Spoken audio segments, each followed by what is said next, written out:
See. You know, we all work with people, do we not? Who just kind of put in the minimum effort. You know, they're there to get the paycheck. They are, they're not really engaged. They're not really down with what the company stands for. They not only are they not down with the mission statement, they're not even sure what the mission statement is. It looks like 2021 might be one of those years where you have a choice to make if you are one of those employees. You either get with the program, you drink the Kool-Aid, you buy into it, or you start looking for something else. At least that's what our next guest, I think, is going to tell us. His name is Rod Robertson. Rod has a lot of experience in the business world. He's seen a lot of trends in business. He's the co-author of the book, The Human Vector, also an international entrepreneur. All right, how much of the Kool-Aid do I need to drink, Rod? You know, Jimmy, it sounds like you're already drinking the right Kool-Aid to me. You know, I can't say I agree with everything my company does, but I understand it's their company to run, and I understand that you either get with the policy and you support the program, or you find something else to do in life. That's one of the reasons why this old radio broadcasting dinosaur has lived as long in this business as he has. But, you know, if you don't even understand what the company stands for, if you don't understand what the mission statement is, if you don't understand what they're telling you because that's what they think you want to hear versus what they really mean, I think that's the biggest thing people need to understand, because there are a lot of companies out there, Rod, that have a mission statement of, you know, we like pushback. We like people to question our policies. You know, we're not looking for yes men and yes women. All of that is a bunch of BS, especially now. I agree. You better know what the mission statement is, and you better buy into it, or at the very least, you better shut up if you don't. Absolutely, and you know, the year of 2020 is really going to separate the people that are with the company or the people that have just been enjoying this big ride up that the American economy's had for years. Now, with the disruption in the economy, the virus, we're all tired of hearing about this. And you know what? Next year, the great Americans and the good Americans are going to surge ahead, and the lazy ones are going to get left to the side of the road. And so, or people are going to have to move to the vector, which we call in our book the human vector, which the vector is the characteristics of the ownership in the company, and get aligned with the interests of the company and get to work. I mean, Bill Gates and other people now are saying a third of the people in this new world environment, a third of the people are going to be going to work as usual. A third are going to be in flux, going back and forth, working, doing what they're doing, and a third are working from home. Well, that means 2/3 of the people are going to be without supervision, and half of those people aren't doing their job. And, you know, they could get away with it before, and now that the government subsidies are over and that we're all helping each other out, but next year in 2021, everyone's going to have to line up and do their job, or they're going to get whacked, cut, or downsized. Yeah, so that's all there is to it. People are that makes perfect sense to me, and I think what you're saying is that right now, you know, we're still kind of dealing with this COVID world, and although people have been taking some temporary pay cuts and maybe losing some vacation time or have made some other sacrifice in the name of the company, at the end of the day, companies haven't really had a full opportunity, have they, to assess just how deep the damage is. Yeah, no matter what anyone says, we're not a socialist country. We are a country based upon hard work and hard ethics, and I'm sure most of your listeners are those type of Americans. And what they have to do, though, is people have been easing off. I mean, I know that the third of the people working at home, people are stretching and taking yoga at lunch instead of having lunch with the boss and going through their numbers.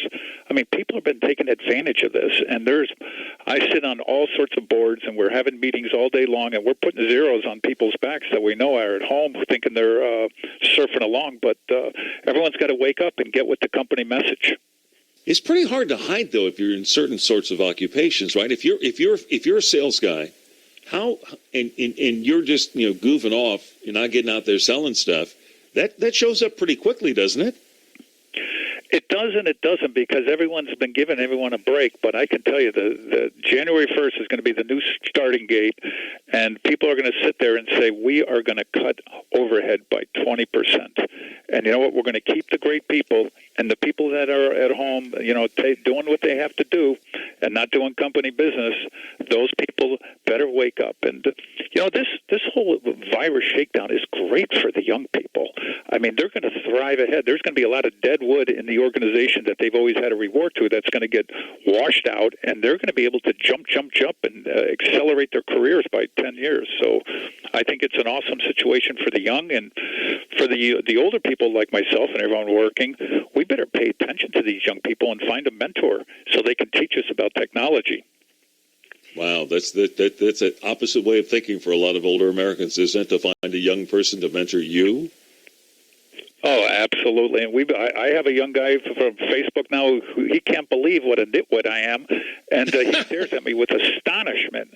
He says, "You don't know this?" And I'm saying, "Hey, young fella." And it's a new world, and we all should find that young mentor, because the world is flowing toward technology. And in fact, there was a new stat out last week, and the last 5 months, it was planned it was going to take 10 years to jump ahead in technology and e-commerce.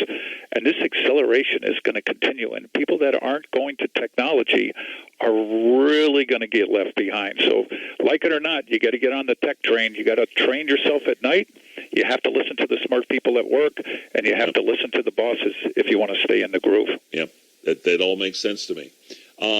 There are people who always have opportunity in times like these. That's the thing. The thing you find out, and I think COVID is a great example of that.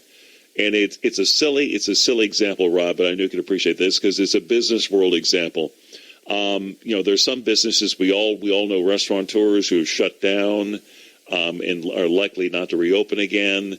But by the same token, I know people, especially here in Houston, in the pool business, who are making money hand over fist because all of a sudden people who weren't willing to invest in a swimming pool for their backyard would rather just pay some dues and go to the community pool.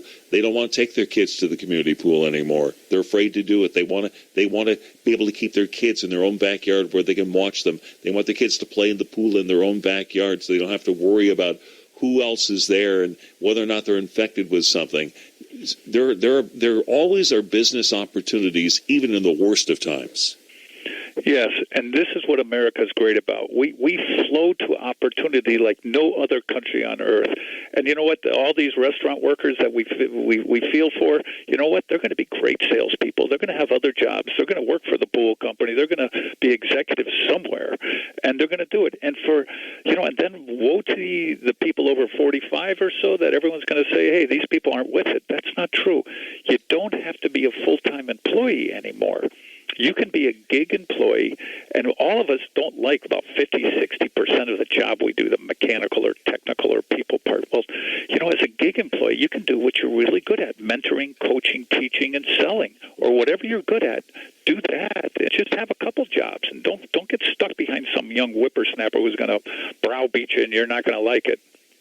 Ron, what are some of the trends you're seeing? And obviously, you had some overall business trends for 2021. What are you seeing as far as up and coming businesses that maybe are evolving as a result of COVID-19 and the way we do business now? And where are some of the areas where you think these are dead weight businesses and they're not long for the world? Yeah, that's the big question. Is 40% of the businesses that are wounded and are not working, half of those are going to go out of business. So that's 20% of the businesses in the United States are going to lock up shop, and 20% that are wounded ducks, they have to pivot to technology and to e-commerce. That is where the future is. I mean, look at furniture companies. What a boring, staid old business, but you know what? They are hot and interesting. Everyone building out their home theaters, their home offices, and they've all pivoted, the ones that are surviving, toward e-commerce. So all of us, I think we should know, and we should all try to learn at night. We just shouldn't go home and sit down and watch Netflix. We have to sit down and understand and start educating ourselves on e-commerce, e-technology, listening to podcasts and to really smart people, and letting the people that you work with understand that you're pivoting on your own and you're in the groove for the future. You know, it's funny. You should bring up the topic of furniture. There's a guy here in Houston. I don't know if you've ever heard of him or not. His name is Jim McInvale. They call him Mattress Mac. He has a place called Gallery Furniture. It's a fixture. He's hugely community involved. He is out there. He is everywhere. He's, like I said, he's a fixture of the community. His big thing is American-made furniture. He buys from the Amish, and he has a supply of furniture coming into his store, and because of the volume he deals with, he has a supply coming in that his competition doesn't. So while they're back ordering furniture for people, 6 months down the road, he can get it for you tomorrow. So there's a great example of somebody who took a different business model, made it a different kind of a furniture store, and when something comes along that disrupts the supply chain, he's still doing fine. In fact, he'll end up doing better because his competition will end up folding. Yes, and you could see all the empty storefronts. Everyone's bemoaning that. The retailers going out. Okay, people are going to step into those storefronts. They're going to do different things with those storefronts. There's going to be service businesses run out of there, technology. They're going to turn a lot of them into housing. I mean, what is passé today? The malls are changing, but you know what? They're all going to be repurposed, and this is what America is great at. We all pivot to the future, and you watch the rest of the world. I mean, I have the pleasure doing business around the world, and nobody is doing as well in this pandemic as we are about keeping into the game. And God bless our government. They're, whatever you think, they're helping a lot of us out, and it's just been great. And it's really separated America from the rest of the world as far as many of us are concerned. What do you think? Well, we're running out of time here, but I think it's going to be interesting to see what happens with commercial real estate. But there's an opportunity, too, for people to get less rent and more space, or less space and less rent, and cut their costs that way, too. So there's always an opportunity when you have something like this going on. Rod, thanks. Good to talk to you. Appreciate your time, sir. My pleasure. Yep. International entrepreneur, co-author of the book, The Human Vector. That is Rod Robertson joining us here on AM 950 KPRC. Jimmy Barrett Show, final segment coming up next. It is 4:50 now